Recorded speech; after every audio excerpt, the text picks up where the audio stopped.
But even with Katy, hospice had been saying that, it could be any time now. She was on hospice for, I think, 2.5 weeks. She had become unconscious during that time. And so there were a few days when she was in the unconscious state. So I was sitting there on the edge of the bed, and her breathing had become kind of irregular. Mm-hmm. All of a sudden, there's this pounding on the roof, and I had Mm-hmm. no idea what it was. Then I realized it was hail. Oh, But then this was July in Minnesota, which is hot and humid, and so yeah. the air conditioner was on, and I was like, "Sweetie, I think it's raining," because she loved the rain. She loved the sound and the smell, and she loved the gentle thunder. And this came out of nowhere. There was nothing on the radar. It was a beautiful sunny day. So I jump up off the bed and I'm running between the windows opening because one of them was by the air conditioner. So then I go back and close that, and then I open the other one to, you know, have the smell and the sound come in. Mm-hmm. And it was while I was doing that, I was listening to the rain, but I was listening to her breathing. Mm-hmm. And I looked at her just as she took her last breath. This is the Grief Talk Podcast with Vaughn Solis, helping you heal after loss and life's hardest hits. My guest today is Jackie L. Disch. Jackie is a lifelong writer and the indie author of 2 poetry collections called Life Forces, A Journey and Hitting Bone, both part of the Treader Collection in Gay, Lesbian, Bisexual, and Transgender Studies at the University of Minnesota. Her latest book, Losing Katy, a memoir of love, loss, and living grief, is a blend of poetic prose, journal entries, and emotional insight, offering readers an intimate portrait of living grief as it traces Jackie's journey from just before the death of her wife Katy to the 3rd anniversary of her loss. Jackie's writing has always been personal in nature. It carries with it the hope of helping others, bringing a sense of connection and understanding in situations where it is easy to feel alone and misunderstood.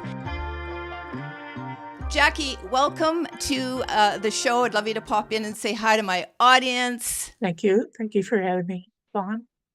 You're very, very welcome. Audience, as I introduce Jackie at the beginning of this episode, she is an author and a poet with her recent book titled Losing Katy, a memoir of love, loss, and living grief. This episode is going to be about spousal loss, and I'm going to invite Jackie to sort of direct it, shape it, the way that, you want to, Jackie, in terms of messages you want to get across for either a specific audience, an audience in general. Grief, as we all know, is universal. It doesn't matter who we've lost. As a bereaved parent, I can tell you, I've actually met people and channeled for people years ago who have lost a parent that seemed more devastated than me losing my child. So there's no comparisons in this grief world. As I mentioned to Jackie before we started recording, I'm a bereaved mom for almost 21 years. 21 years this July of my daughter who died by suicide. So there's that stigma. We've got stigma into certain types of grief, disenfranchised grief.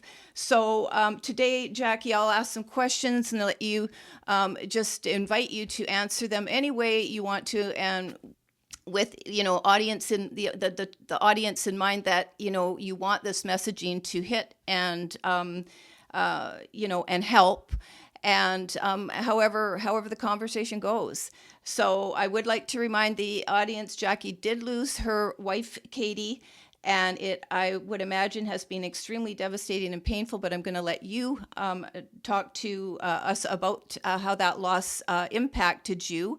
And I thought I'd maybe start with why you wrote the book, and it was just published in 2025, right? Your book?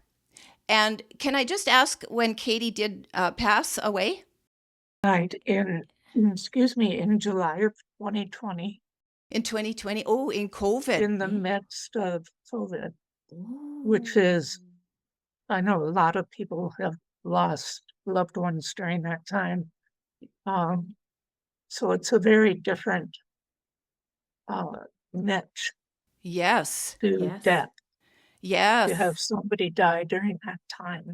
Yes, yes. I actually just had a psychologist on who lost her husband in COVID, and he was late 80s and had cancer.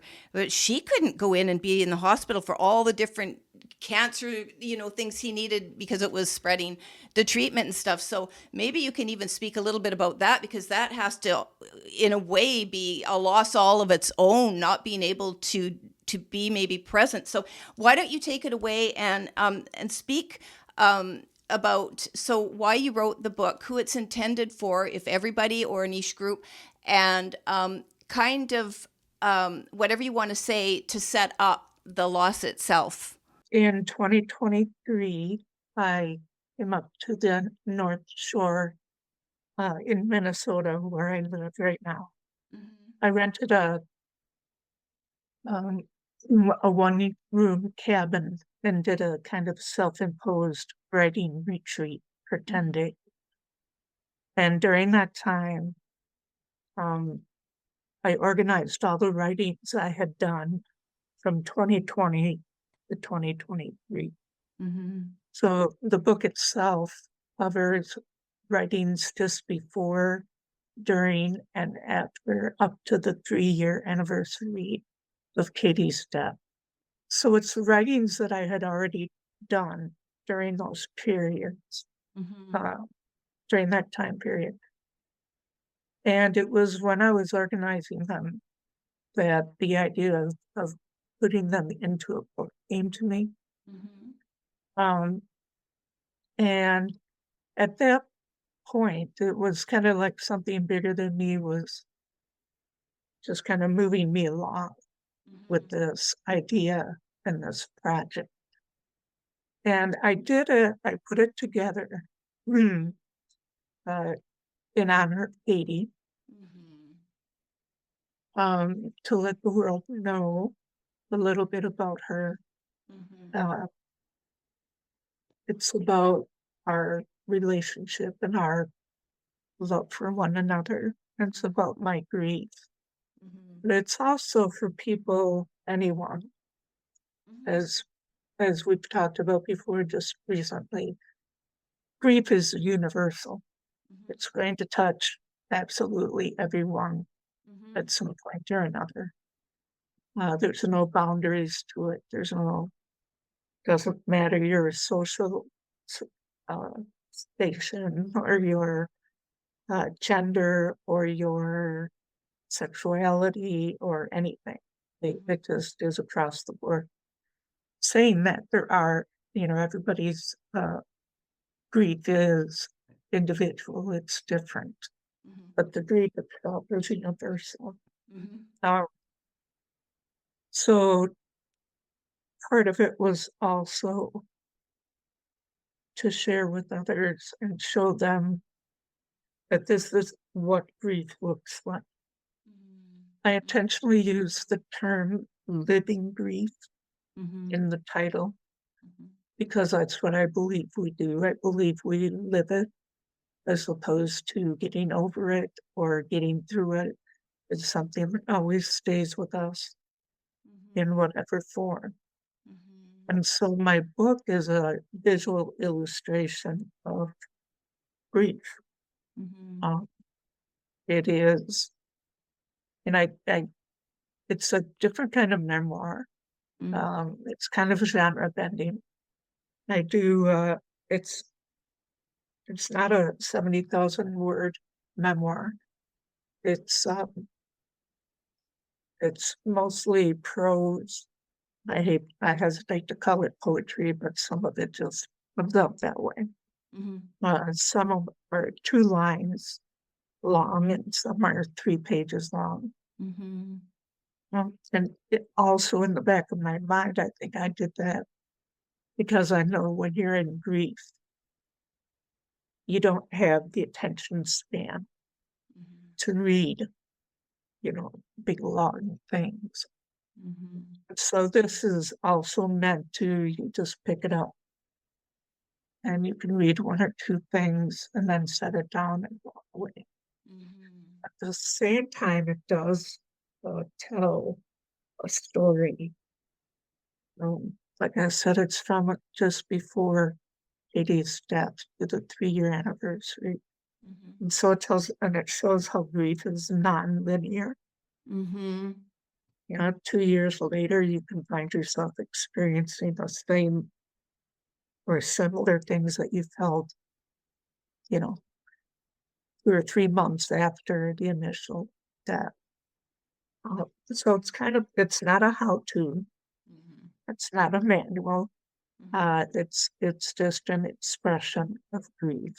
I've been a lifelong writer, and that's kind of the form I've always written in. I write to process things, and um, as a result, it produces a record of events and how I was feeling, what I was thinking at a certain Mhm. point in time. Mhm. So it just seemed natural that that's the form that this book would take.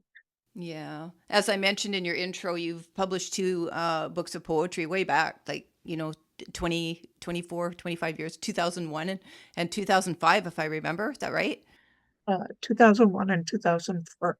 And then they're in the University of Minnesota. Is that like an award or recognition? At the time, it was the largest collection of gay and lesbian, transgender bi collection of writings, and I think there's artwork and all that type of thing. And the University of Minnesota, uh, particularly under the former governor Elmer, everything's been archived. Yeah. I don't know if they used to have an actual physical location.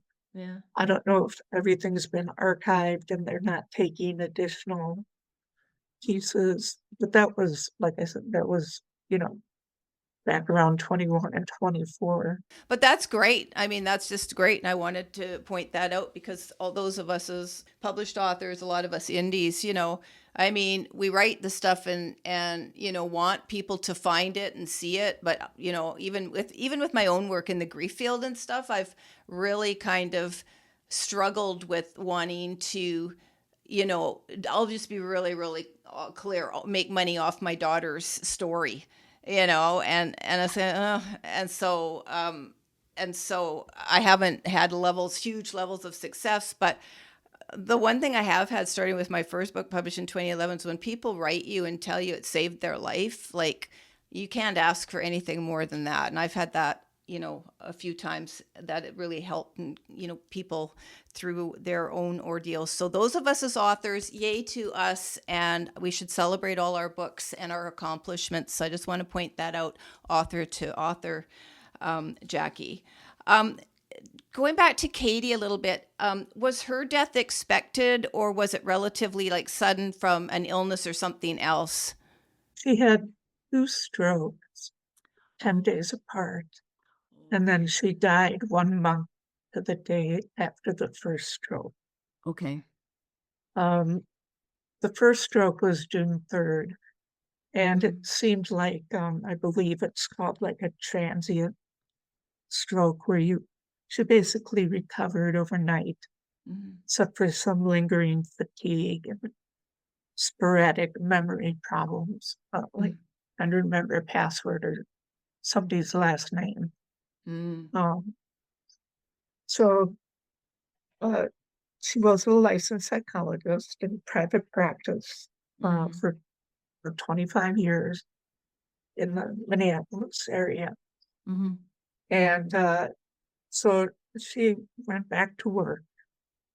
Um, and like I said, this was during the COVID lockdown.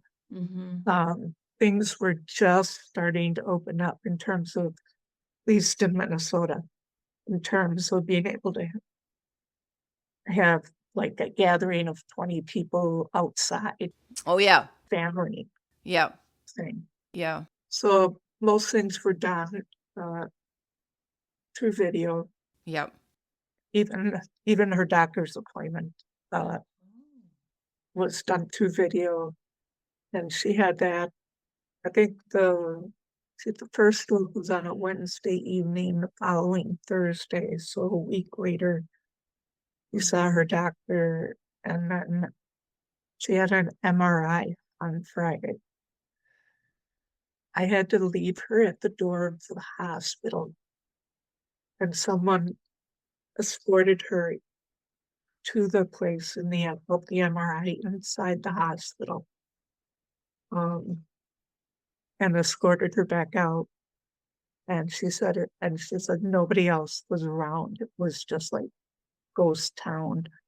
They had blocked off all these sections of the hospital.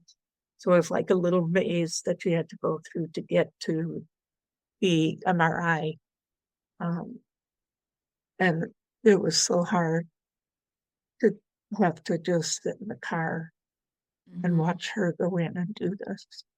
Mhm. Um, so at this point, we didn't know what had happened, if it was a stroke, if it was something heart related.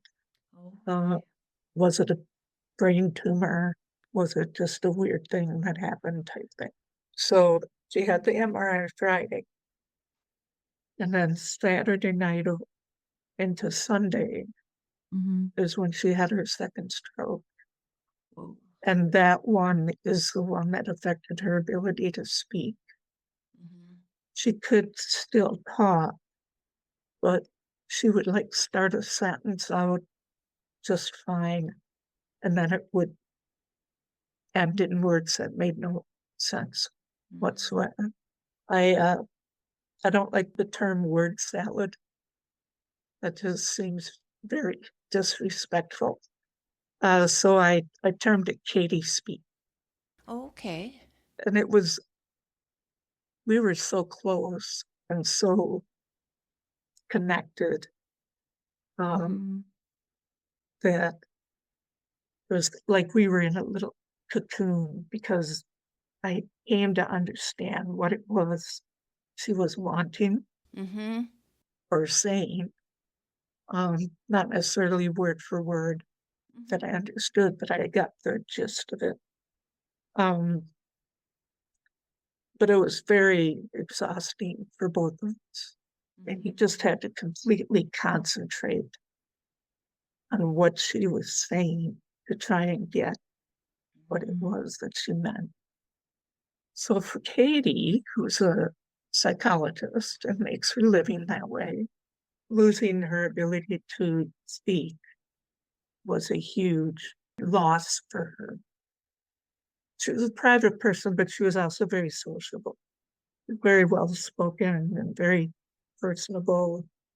Um, just a lovely person in general.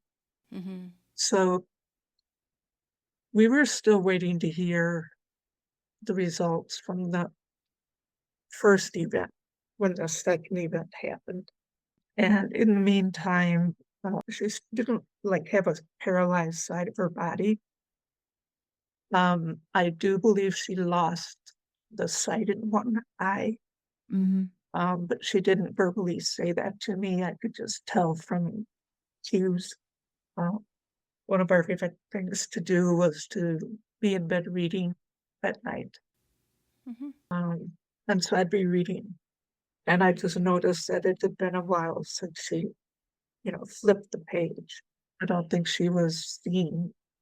Now, she did have in her living will or healthcare directive, she had it clearly stated that if she had a stroke that left her unable to fully communicate and partake in life, that she did not want treatment.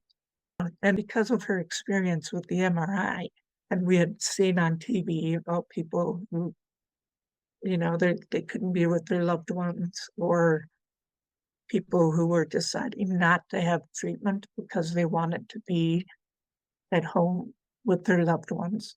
Mhm. Um, so we had seen that and knew that was happening. And Katie did not want to be alone. She did not want to be dropped off at an ER and Mhm. have me drive off. And I didn't want that for her. How can you have somebody who's not able to verbally communicate Yes. Yeah. go into a medical hospital setting like that, Yeah. and have them be alone. Not gonna happen. Was that hospital that she would have gone to or did go to, was it like super crowded with COVID cases and stuff? I don't know that everything was so partitioned off. I'm just in my mind imagining the people getting dropped off, maybe in a wheelchair, put in a hallway, and then they sit. And especially if you can't speak, you're just left there because of all the crowds of people. Like our hospitals were overflowing with cases. So did it feel risky with the second event for Katy to not want treatment and not go to the hospital? Like, how were you feeling about that? I know you wanted her at home, but was it scary that, oh my God, this could happen again tonight or tomorrow? She's going to die. Like, what was going through your mind? My main thing was to honor Katie's decisions and to support her. After her first stroke, we did go over our legal documents. We had everything, we've taken care of all of that. Mhm. And we had some heart gut-wrenching discussions during that time in between the two strokes. So I I basically knew what her decision was going to be. Like I said, it was in her health care directive. And we, while waiting for the doctor's office to get back to us, Katie had also, she wasn't really eating very much. She wasn't really drinking very much. And so I knew where that at least was leading. Now, Okay. if COVID hadn't been going on, Yeah.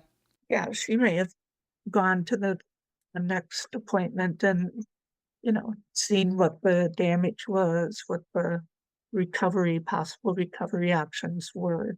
Mhm. But you couldn't do that. So yeah, it was very much an impact on just Yeah. how it all went down. Yeah. But again, because Katie's family, her like aunts and stuff, there was a history of heart stuff and stroke type stuff. So that's why she was so specific in her healthcare directives. So it wasn't just out of the blue type thing. Were her parents alive at this time? No, they had gone. So you're her primary partner. Does she have any siblings? She has Yeah. 3 sisters. So at this point, you're her primary partner and you're in this like cocoon together going through this. But at this point, after the second event, the second stroke, when was the moment where it was time to call in the family that you knew that she was going to go, or she knew but maybe couldn't convey it, or did her death just happen so suddenly? Yeah, that was a process. Katie and I were together for 23 years, Mm-hmm. and we were legally married for 6. Nice. So I was next of kin, Yeah. and we did have a relationship with her sisters. She also had 2 kids from a previous marriage, and they were both adult. Katie, she wanted to say goodbye to the people that she wanted to say goodbye to, and she did. Mhm. And then she didn't really want to have much contact with anyone Mhm. directly. Mhm. Um, After the second stroke and after a couple of days, um, when I finally was able to talk to a doctor, she did start the process for hospice to come in. Her second stroke happened, overnight between Saturday and Sunday, and then hospice came in on the following Friday. Um, and again, in part because of COVID, but also because of Katie's wishes, it was it was me, uh, one of her cousins who um, she wanted to have help with the end of life things. And then also one of my brothers was there to help. The three of us, Katy, myself, and my brother, were pretty good friends throughout the years, so she wanted him there. But I think part of it was wanting him there for me, um, you know, to have a support person for me as well. And she did a few things like that, where she was thinking of me for after she's gone. And I I write about some of those things in the book. Um, an example is uh, one night she had like some night terrors, and so the next day she was trying to tell me something that she wanted, and I wasn't getting it through words. And then she was drawing, and what she drew, she wanted a weighted blanket. And she knew somebody who did a lot of work with people near the end of their life, and used weighted blankets in that process. So when she was able to give me that name, it clicked. And I was like, oh, okay, that's what you want. So by the end of that day, she had one. And she had used it. And then one night, this was before, while she was still able, she was conscious to communicate. She told me that she wanted me to use the weighted blanket when I needed comfort and to feel her clothes. And it's like, Yeah. this woman is dying. She's facing death, Yeah. and she's still looking at ways to help me when she's gone. Yeah, what a compassionate person. By the way, on the note of weighted blankets, because they kind of came into, I don't want to say trendy, no, but into the market. I remember seeing them just a few years ago, and it might have been around COVID. And you know what? They might have been around before, but they really became a big thing in Canada, weighted blanket. And I read that they were really good for what you just talked about, for like making you comforted, feel cozy and safe. Is that true? Yeah, yeah. And Mm. that's what she said about it after she had it. And she said she felt safe, and she felt that Wow. it felt good to have. Yeah, because I maybe I should get one, because at the time I sort of forgot about them until you just mentioned it. But do you still use your weighted blanket? I still have it, and I do still use it, particularly on rough days, and particularly if other things aren't working for me, Yeah. and then it'll just pop into my head, and it'll be like, oh yeah, I have the weighted blanket. So then Yeah. I'll go and lay down and pull that up. I'm gonna check them out. Yeah, I mean, a cat would really be what I want, but I'm not getting another animal, so the weighted blanket is coming in pretty sharply in my mind here to check out. So It's not as much work. yeah, thank you. Um, so when she passed, she died at home. Yes, she went into a hospital. I couldn't be with her, and that Right. was the main thing. She trusted me to be her voice. Yeah. Wanted to honor, as hard as it was like, no, I don't want you to die. I Yeah. also don't want you to stay just for me when you're not living a life that you're enjoying or even able to participate in. And she could have had another stroke that just would have taken her just like that. I can't imagine living with that fear. That's just me. Um, Yeah.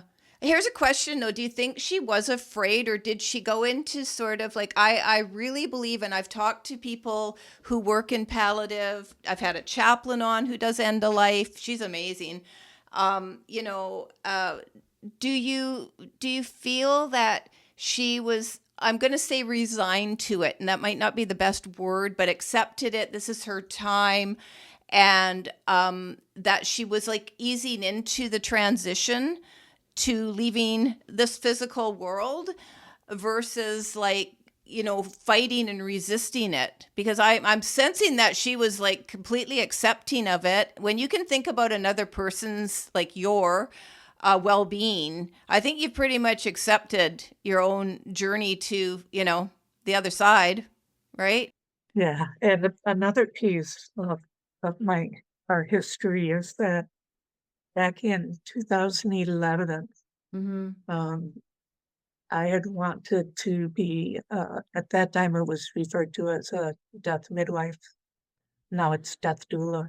Yeah. And so I was doing some training that was available at that time because that was Mm-hmm. near the beginning of that type of care or that type of service. Oh, and so Katy and then, well, the cousin that she also wanted involved in her end of life stuff. The three of us were starting an organization to help people at the end of life. Mm-hmm. So we all had that kind of training, and we had that awareness. Mm-hmm. Um, so that was probably we were a little bit further along than the average person that Yeah. came to a situation like that. So all of that helped. It's still a horrendous. Did you work as a death doula? We never got it off the ground. I have had a lot of deaths in my life, Yeah. and I have sat with people at the end of their life. Mm-hmm. Both my parents died, Katie's parents died, and one or the other of us was with them as Mm-hmm. much as we could be during that time. So when Katie died, all of our parents had been gone for 10 to 15 years. I also had friends. There was a period of time in my life when I think it was 8 people died in a 10-month period. Mm. This wasn't COVID related. This was, you know, different relationships, like an old friend or, an old schoolmate or classmate or family member. 5 of those were suicide. 5 of them were suicide? Wow. I'm just going to say this just for a nod to anyone in the audience watching or listening to this episode, and my own loss of my daughter to suicide 21 years ago this July. So we've got a really big push in Canada for assisted death, and they call it MAID. And we've had it since 2017, and in 2021 they brought in a conversation about opening it up to mental health.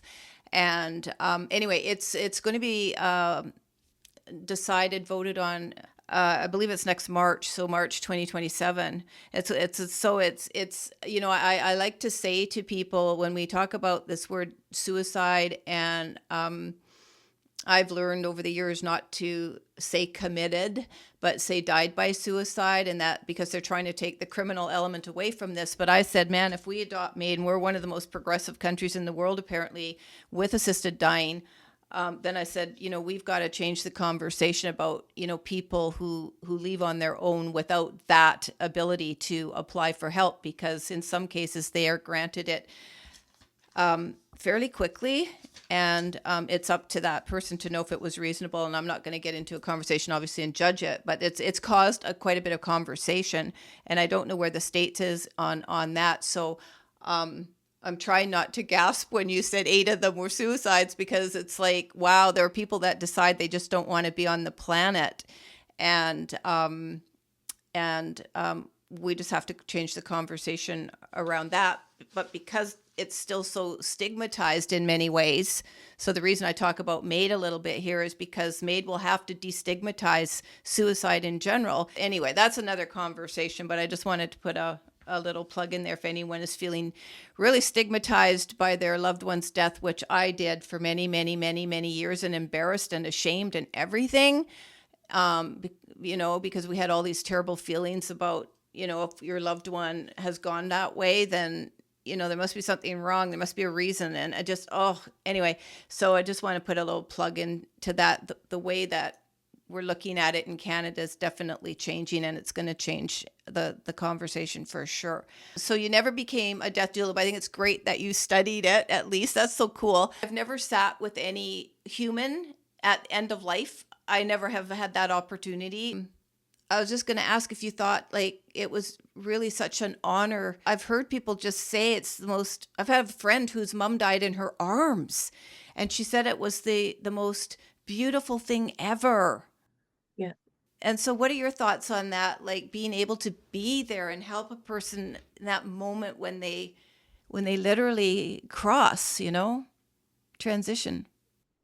It is an incredible experience, and I feel very comfortable with death. I know that sounds kind of odd. That's great. That's great. Like with my parents, my mom in particular. My sister is great at doing things like appointments and stuff like that, but she wasn't comfortable being in the presence of someone who was dying. Yeah. I hate that appointment stuff, Yeah. but I'm okay with being with that person. And it is an honor. It is a beautiful process.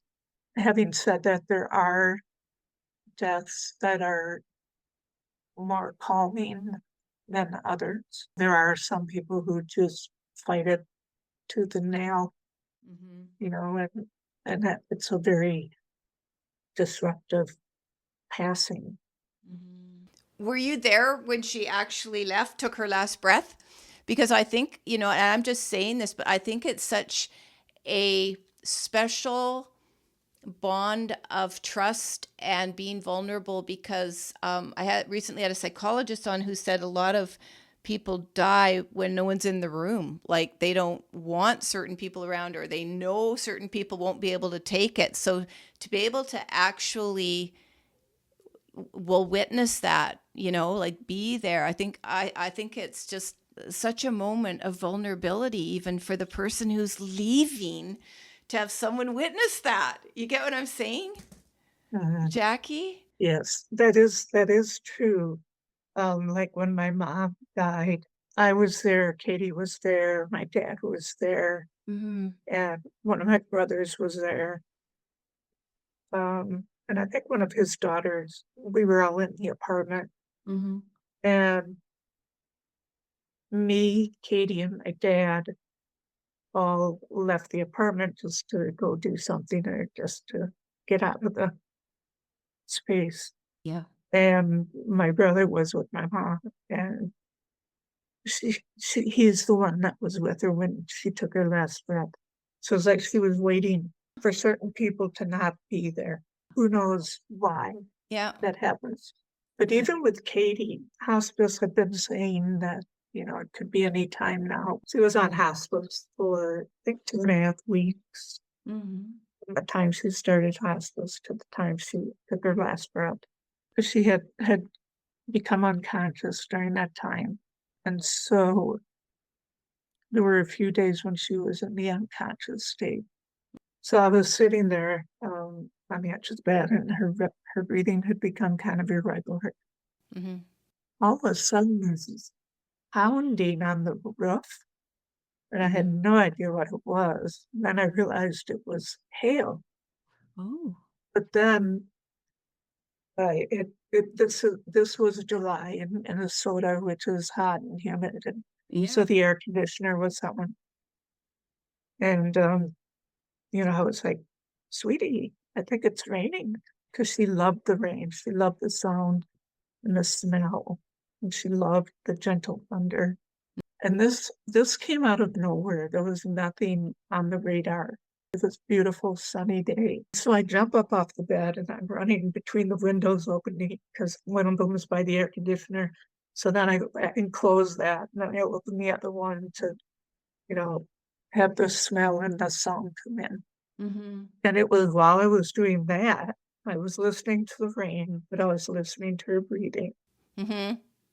And and looked at her just as she took her last breath. It Really? was like the look on your face just now, that was me. It was like this incredibly beautiful but heart-aching, Yeah, you know, I can just imagine. yeah. mix of things. But Mhm. it is such a beautiful process given certain situations. I know. I'm just saying, but for the ones that it's like almost a sacredness, and it's sacred. And when my the only one I got to do that with was my husband's brother, and but his was an unexpected death. Even at like his early 80s, he went in the hospital for something and got sepsis and died. And that wasn't supposed to happen. And we had visited him like the week before he got sepsis, and he was just in for something elective, I think, some elective surgery. And a week later, we were saying goodbye to him. And he was a very, very different man. He was shrunken into himself. He had lost himself. But anyway, when we got his other family, his immediate family was there and stuff, but they left the room to let us say goodbye. And I was like, what am I supposed to do? What am I supposed to say? And so I just stroked his face, and I knew like his eyes were closed, but and we weren't particularly close either. And I'm not even sure he knew it was me. It doesn't matter. It was this ability to just send as much love as I could to send him on his way. And anyway, right after he died, we went home, and we lived in another city and on the island. And right after he died, it was about maybe 3 days later. And we went down to the car, and everything electronic on that car that could be going, and, honking and lights flashing, and it was all doing that. And we're like, please, people, stop messing with the electricity, the electronics. I've had lots and lots of visits from Afterlife. But anyway, so we both immediately, oh, that's his brother saying thank you. Just a nod to say thank you, because they are aware, even if they're unconscious. I believe that they are very aware of, but maybe that unconsciousness is that place where they're visiting the other dimension, the afterlife. And, it's so real. It's so real to me because, listen, my daughter has, like, I have physical calls from her on my AirTag now since last July. So that's my phone. But she started contacting us right within hours of her passing. And by the way, on a hot July day, there was a double rainbow over her place with no rain in sight that day. So listen, can they send a rainbow? I don't know. I don't know if they can create the rainbow. I don't know, but I can tell you I believe in afterlife, and even though we didn't come to talk about that today, I have had profound visits, symbols, signs. And now the AirTag sits on my dresser, my night table, and she rings periodically. And she's even rang my husband's AirTag with a very low battery. When she couldn't get me on mine, she rang his. So helping them transition, I don't know, Jackie. I'll just ask you this: with Katy's transition, do you believe in ongoing consciousness, like life after death? Yep. My book encompasses many of the things that we're talking about right now. Okay. Yeah. I've had many visits from Katy. I've had Oh, many cool. signs. In Yeah. fact, after uh, after she took her last breath, and I had, was with her for a little bit, and this storm had come out of nowhere. Katy either may have summoned that storm, Mm-hmm. or she became that storm. Oh, I just got chills when you said that. Mhm. I literally have chills. When I walked out Yes. to the front of the house, the Yeah. outside, just get some fresh air, across the street was the end of a rainbow Oh. to my side, and I couldn't see where Oh, it yeah. was on our side, but I immediately thought of Katy. Yeah, you had the rainbow too. I had asked her, we had talked about things, and had asked her to give me a sign. Mm-hmm. And so, Yes. I've actually read about couples that did it, and they were able to leave that sign.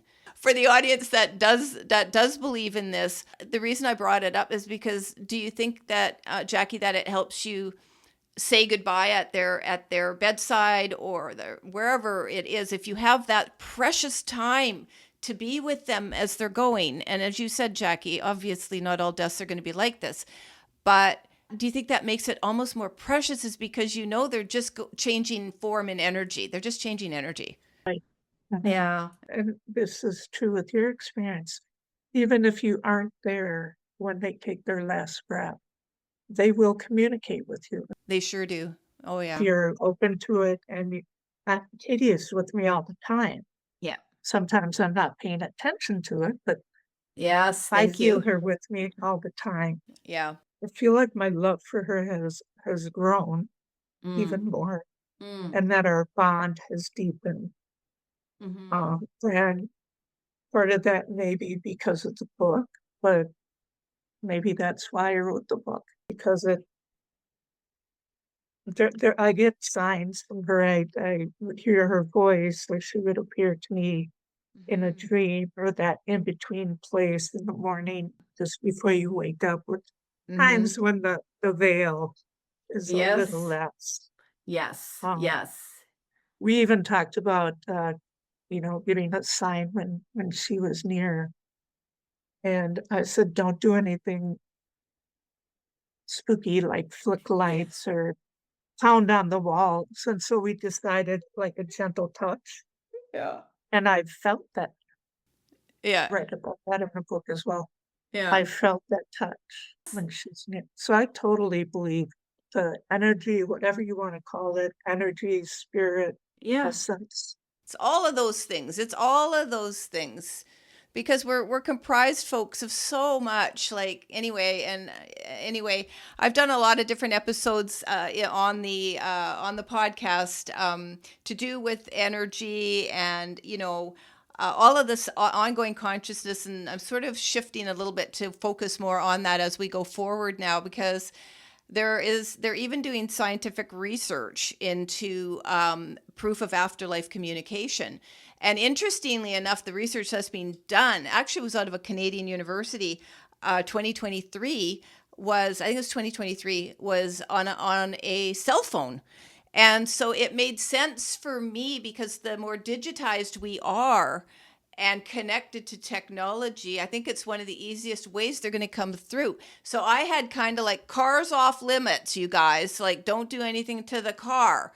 But anything else is kind of that they really can manipulate energy. That's all I'm going to say, because we're all the same energy. It's just they're at a different vibration. And you really, if anyone's interested in this, there's so much stuff out there that you can search for yourself and adopt for yourself what feels comfortable based on maybe your own experiences with visits from someone in the afterlife that you love.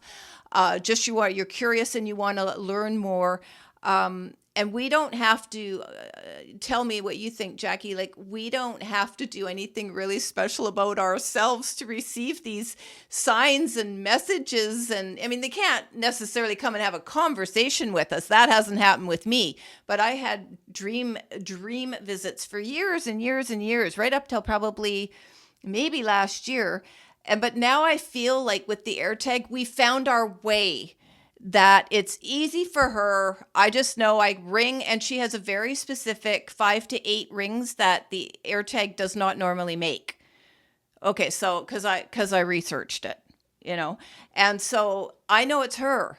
But it took a few times to, like, is it her?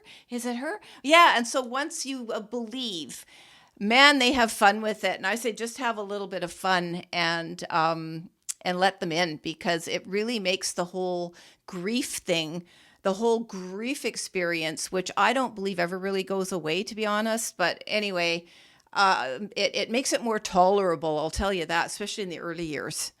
What do you think, Jackie? Exactly. Yeah. It's, that connection helped me learn to live a life without Katy. Okay. So Yeah. it has helped me in my grief. It has helped me in my life after her. that connection. Mm-hmm. I mean, that connection was there when we were together and other people would comment on it. They Mm-hmm. could just see whatever we had was something that not everybody gets to have. You said you wrote about those experiences in your book as well. So some of those experiences and that connection, because for me, always wanting to not have my daughter's death define me till I died, like in the pain and the horrible suffering it caused. I was like, no, I can't do this to her. I need to be a better legacy for her. I need to learn what I need to learn. And I get that there are some people out there that don't adopt the idea that we come here and learn lessons and take what you can from all of our hard experiences, and that's okay. For me, I needed to find those, and that I chose to adopt looking at it that way. But I had already had a metaphysical practice for 23 years when she died. So it was kind of hard to sort of go, well, you're going to forget everything you learned. No, so I just put that to work in my life. But it does actually, I believe this, that if we don't allow ourselves to find some good in all the bad, we are not really going to have a very great life. What do you think, Jackie? Yeah, that's a fair assessment. Yeah, we might not be sometimes in a place that we're able Yeah. to see it or feel it, but it's there. Yeah. So in your life going forward, it's almost 6 years later since your loss, yes. And the grief, it really does for me anyway. When I became a bereaved mom, I researched and got every book I could on what I was going to expect from my journey, and that's where you have common themes. Parents felt the devastation all the same way, pretty much, no matter how their child died, and no matter the age, by the way. I always appreciated people who left a legacy of what they went through and what they did, and wrote a book. I really appreciated that, because we leave, you know, um, our legacy and what we've gone through, because books will never go away unless you ask the publisher to stop printing them, right? To help others. That's why I wrote what I wrote, my books I wrote. But in what way would you say that your like this relationship, what you had, your whole experience, and how it's evolved, even with Katy in a different form, but how has that changed your life, and where are you at? What kind of hope would you want to leave others going through a recent loss? Maybe right now they're caregiving and they're with a terminal spouse or partner or other loved one, that they can get through this. You're at, like I said, coming up to the 6 year mark. And I really believe, I just know this to be true, that I don't want to say we have markers, but for example, I wanted to know what bereaved parents thought at 10 years and 15 and then 20. And at 20, I just decided, okay, well, there's not that many books now where I'm going to go like, well, what was it like at 25 and 30? I've kind of found my way. But they were button on, like bang on with what they described that they went through at 10 years, which I won't get into. So, but I sense that you have a message of hope and inspiration in, I haven't been able to read your book, but in your book. So what would you like to share with others about that? Well, one of the main things is about grief Mm-hmm. and about how we grieve, because I believe our current society as it is doesn't do grief and death very well. Mm-hmm. It's like you don't talk about it. You get a month off from work and then, you come back and you're done. Then you should be doing all these other things. Yeah. Everybody has an opinion about what you should and shouldn't be doing. And the only opinion that matters is yours. Mm-hmm. One of the things that I really want to work toward is the understanding that we do live our grief. Mm-hmm. It is a part of us. It walks with us. It ages with us. It stays with us. And when you are able to embrace that, the best of your ability, when you're able to live and honor that grief, whether it's as someone is dying or after they've died, the more that you can kind of get into find your own self in your grief, then you're better able to go out into the world and do whatever it is you need to do out. I love what you said, that grief ages with us. I'm going to remember that.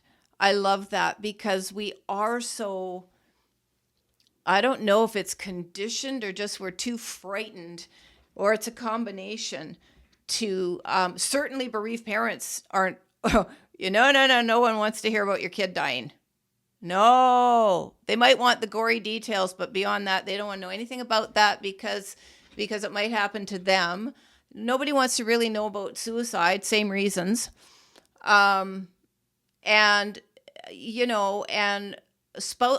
of surprised though. I've always thought with the States 10 times bigger than Canada that there's been way more resources. I know for a fact there are way more resources.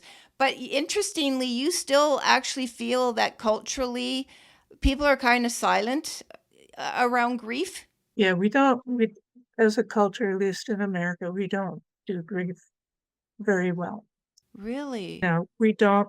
That I feel that, like, just generally speaking, through studying, like one of the things that happens is once the casseroles stop coming, that people just kind of vanish from your life, and part of that is because they're uncomfortable with death in general, whether it's their own, or they're uncomfortable with that specific loss, or they're afraid of offending you or saying the wrong thing, or all of those little pieces kind of combined into, it's easier not to talk about it. It's easier to Yeah. just kind of let that friendship go. So that's a real thing. I know. I think it's specific to America. I think it's the Anglo-Saxon, if I'm saying that right, that whole Puritan type of Yeah. thing. I agree. No one brought us casseroles, to be honest. And it was a really, I really almost hate to say it because I know my daughter's listening, but for me, and I know she, she'll take anything that's human and not care about it. I mean, she's way beyond that. But it was really almost shameful. And we didn't even do an obituary in the newspaper because I couldn't lie about how she died. And today for a few years I read obituaries. That was when we had newspapers every day, and we actually had newspaper delivered to the house. And I read them to be comforted when I saw, wasn't happy, but when I saw somebody else young had died, like in their early 20s, I was like, I didn't feel so alone. And I went to support group and all this sort of stuff. But that goes to show you probably couldn't have published an obituary 21 years ago that said, the real died by suicide. And so we didn't even, I couldn't even write one. I just couldn't even do it. So anyway, I don't know where we are in culturally today, if you can say that, but my guess is no. They might mention sudden loss or a mental health or Suddenly. Yeah, like that. So I agree with you. We're probably on par, the two countries. And I don't know about Europe though. I really don't. But there are cultures that do embrace death, and you probably learned that as a death doula. There are some cultures in the East and the subcontinent and stuff like that that when they're open about it and when they're allowed to have public rituals of disposing of the body, cremation, whatever, it becomes a community event, and right away you don't feel isolated. So, but you know what, Jackie, I don't know how we're going to change that. I'm grateful that I've had you to come on, and you come on the show and talk about it, and you're now telling me in 2026 it's still a problem. And so I don't know what's going to change it, where we're not going to be so darn afraid as a society to talk about death. But I even know that it goes so far as to people not doing estate planning because they just don't want to think about something bad could happen to them. And something bad happens every day, folks. Just because your ticket isn't up yet doesn't mean you're not gonna, you're going to face someone dying in your life sooner or later, whether it's you or a loved one. And so we talk very openly about it in our family, totally openly. And I think you can even have a bit of fun with it. I do think that things are changing. Do you? And we do have death doulas. And that was like still kind of a That's cool. If you wanted a death doula, is there like an association in the United States that you can call up and find one in your area?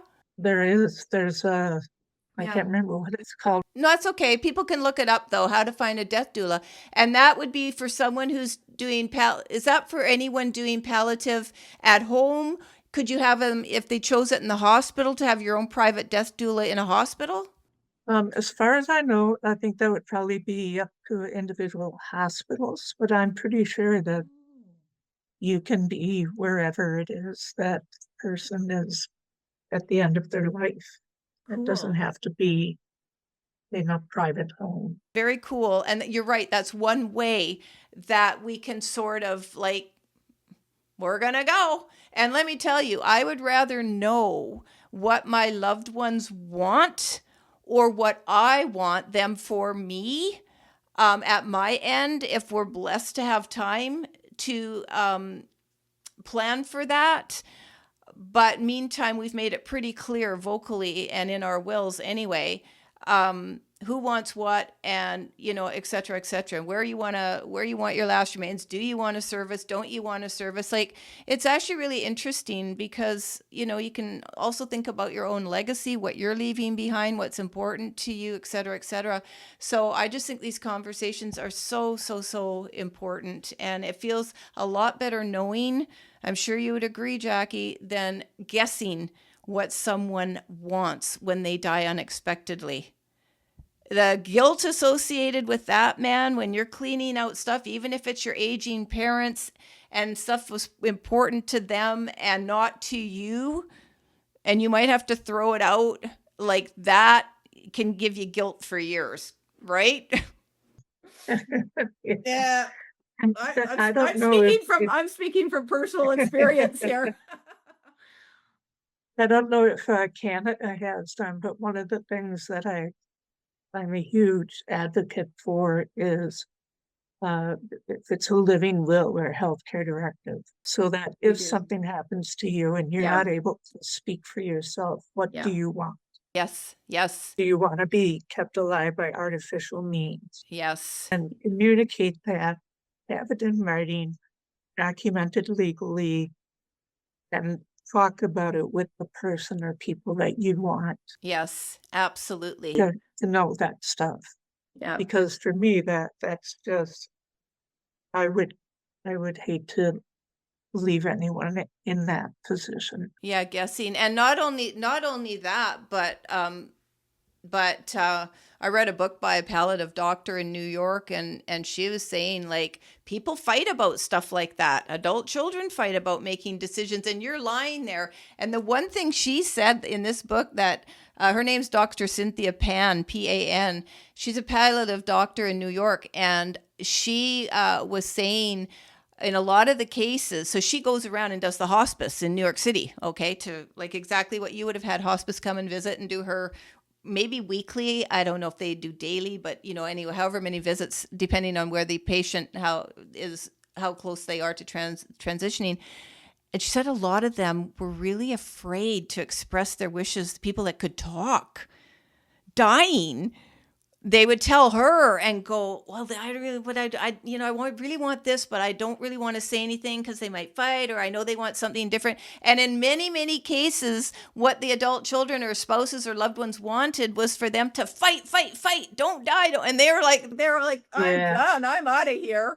Yeah. those are the kinds of things, people, audience, just to think about, that when there's no communication, a respect for what other people, what the dying want. And what I heard from you, Jackie, straight out of the gate from this was your absolute number one desire to respect and honor what Katy wanted, no matter what you wanted for her, which may or may not have been different. And that was a huge piece I just wanted to circle back to and really point out, audiences, that is incredibly honorable, and that's the way it should be. Is get out of your own way and just support what that person dying needs.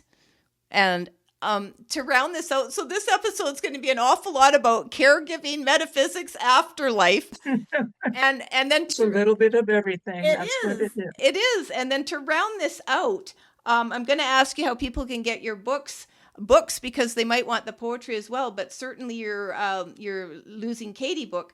But I did want to just ask if you would want to just give some tips on how people can support the bereaved from your experience, because you do write about it and saying the most helpful people don't demand an expiration date.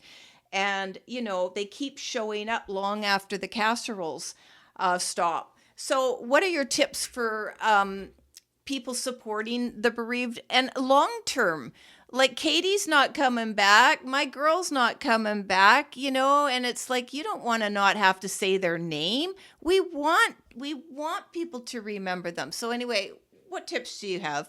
Talk to me about Katy, whether it's in her last days or her life together. I think one of the main things is, especially if it's a new death, new grief, a lot of times that person may not know what they want or what they need. And so asking, what do you need from me? What can I do for you? That itself can be kind of overwhelming. Yep. You can ask, because some people may be able to answer. Mm-hmm. Not everybody is the same. Mm-hmm. Mostly it's something even as, would you like me to come sit with you? You don't have to talk. So want to take a short walk, or, if you want to talk about your loved one, or if you want to talk about sports, but can I just come and sit with you? Do you want me to do that? And not force yourself or your beliefs onto that person. Like, it's been 2 years, you should be moving on and getting together with somebody else. And also to know that even with the best intentions, you might say something that is wrong for that person. And that's okay. It's not the end of the world. That's another thing about our society, I believe, is we don't do emotions, and we don't do Nope. being okay with mistakes. And, Yep. it's like this acceptance, just meeting that person in a place of acceptance and love. Mm-hmm. And again, the more that you can come from yourself Mm-hmm. versus being focused on somebody else, the more authentic and genuine and strong your communication will be. That's absolutely great what you just said. So for those of you, if you're watching this, caregiving and expecting a loved one to die, you're recently bereaved, it does take time. I have yet to figure out what you need and want. And that's not anybody else's job, by the way, to figure that out for you, not even a family member. So that's just for you to figure out. And even family members are the worst support for each other. So I would add, don't expect support where you're not going to get it. And by the way, that can cause a huge rift In families, if you're expecting a spouse or, well, I don't know, siblings, if you've lost a child and you might even be expecting your parents, the grandparents to act and, grieve a certain way, we can't have that expectation for other people, how they're going to show their grief. We're all feeling the loss, the sorrow, the shock, the trauma, the pain, the suffering. We're all feeling that. And sometimes, depending on who it is, we can be a little bit possessive about our grief and go, well, you didn't know them the same way. You weren't the parent or whatever. And if we can just step back and have a little bit of grace, as much as we can. And I'll tell you the one thing people do develop right away after a very painful loss is compassion and empathy, and usually unconditional love. These are things that we inherently, I certainly had it just blow up in my life. And you can actually feel love for like you were mentioning it earlier in the episode, Jackie, you can feel a different but more profound love for that person when they've gone. And so what I'm saying is, like birth, death also transports us to a different place emotionally. And that's our personal, private experience. But when we don't have support, it is such a lonely, painful journey. It's one of the reasons I wrote my books and then I developed the podcast, because I wanted a platform so I could say whatever the heck I wanted to say that I just was not allowed to say publicly, socially, at my places of employment. I actually had to go back to work after Janaea died, and I went back about maybe 4 years into an office setting. And it took another 2 years and a change of jobs before I could put her picture up in my little cubicle. Yeah. Right? Just goes to show you, I wasn't comfortable at the one place, and it was just, but I was mixed up too. So the other thing I just want to say before we close this out at the top of the hour and talk about your book here, where people can get it, is that we can also put an expectation on those around us and our environment and what's happening, socially for us, when we think that's what's happening and it's not. So the other piece, and Jackie, you may want to just, comment on this too, briefly, is sometimes the support is there and we can't see it. We don't recognize it as support. Like I actually had support that I was sure I didn't. But I was so hurt that I couldn't see that. So just think about that if you're in this situation. And for those trying to support, just keep trying. And I hated it when people said, call me if you need anything. Are you kidding? I didn't make phone calls for like 4 years or something. I was so too scared to make a phone call. So really the best thing is I have always felt, going back to those early years, it'd be awesome if you're a friend or a family member, if you can say, I would really love to support you, and this is what I could do for you, and only be honest about what you think it is you can do.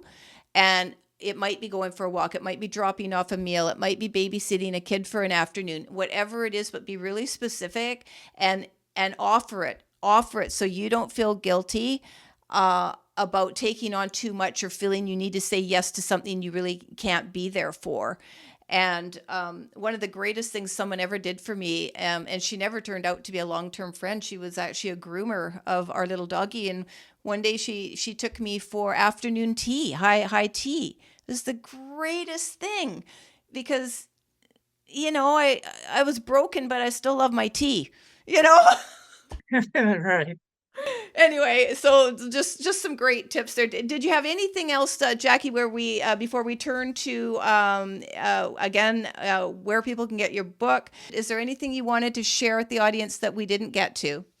Just kind of on top of what you were saying, another thing that you can do is also to say, I don't know what to say or do, but I'm here for you, or I'm here with you. Yeah, yeah. And if you're the one who lost somebody, you say, I don't know what I want or what I need, Mm-hmm. but just be with me. And being with me doesn't have to be physically in the same room. It can be you sending them your love or whatever. That's another thing. I'm sending you my love. That could be a triggering Oh, statement sometimes for someone who's lost a loved one. So you really don't know for any given person what's going to be a good thing, a comforting Yeah. thing, and what's going to be, you know, Yeah. not the best thing. did you lose? I don't want to put you on the spot here, but did you lose any friends in your spousal grief, or did people rally around you and you had a tight community? Because I sure lost friends. I didn't have many to begin with, but I lost. I guess the people, one would say, well, maybe they weren't really friends, but they were really friends in another time in my life. But they just couldn't be friends in my grief, in my bereavement. So did that happen to you at all? I've never been a hugely social person where I need a lot of interaction and a lot of Yeah. people in my life. I did feel, I think it was like month 3 to 4, sometime around there. Mhm. I did feel a little bit like, where did everybody go? But at the same time, I didn't want people, you know, Yeah. I mean, that's another good thing about COVID is it gave me the space to be with my grief Mhm. without thinking that people are going to come knocking on the door at any given point in time, Mhm. because they couldn't because of COVID. Oh, yeah. So COVID is just a whole other beast. Yeah, because it didn't just end in 2020. Like when things started to open up in 21 and stuff, and even into 22. You know what people lost? And I live in a wonderful, beautiful oceanside city.